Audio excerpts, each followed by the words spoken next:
NiOh would seem, at first glance, to be a gift. Because 2017 does not come with enough of its own nightmares, Team Ninja gives us a Dark Souls/Bloodborne inspired game that borrows heavily from the developer's own experience with brutal difficulty with Ninja Gaiden and casts the whole thing in a dark and twisted image of feudal Japan. It comes out on February 7th, and I am terrified. I have a troubling relationship with high difficulty games.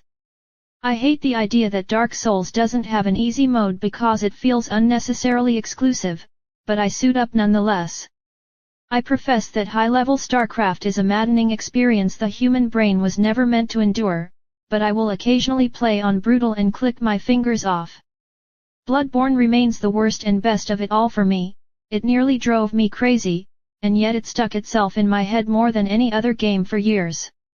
I could never go back for the DLC, because I was never sure I was still quite the same person I was while I was playing Bloodborne. From what I hear so far, NiOh is harder than Bloodborne, more complicated than Bloodborne, and, maybe, more rewarding than Bloodborne. It gives me that creeping feeling that I got before Dark Souls 3, didn't play 1 or 2, knowing what I was getting into but seemingly unable to pry myself away. I don't want to lose my mind trying to beat my way through hordes of unforgiving enemies, but I can feel that pull starting already. Once you commit, it's hard to get out. And that's the problem. Most of all, I'm terrified of NiOh because of how badly I want to play it. Bloodborne drew me in not with its difficulty but with the twisted, insane intrigue of a world caught between Shelley and Lovecraft. It pulled you along.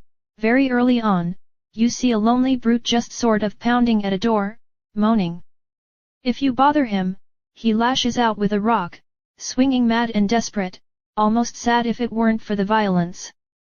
It triggered something I hadn't felt in a game before, and I couldn't stop after that, twisting down into true madness as the game's world seemed to only unravel the more sense it made. Dark Souls 3 never quite did that for me. It has some vistas, some intriguing monsters, but no overarching identity. NiOh seems to have that same Bloodborne appeal. Everything I've seen of this game suggests it has a crystal clear idea of what it is. I don't think I've played a game with a depiction of Japanese demons like this since Animusha.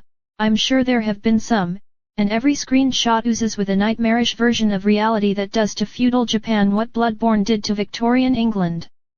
Look at this thing. That's a cool thing. That's a creature that exists in a world I want to see more of.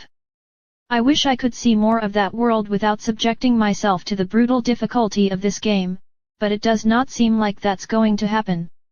And so I'll suit up, grab a katana and see what's good.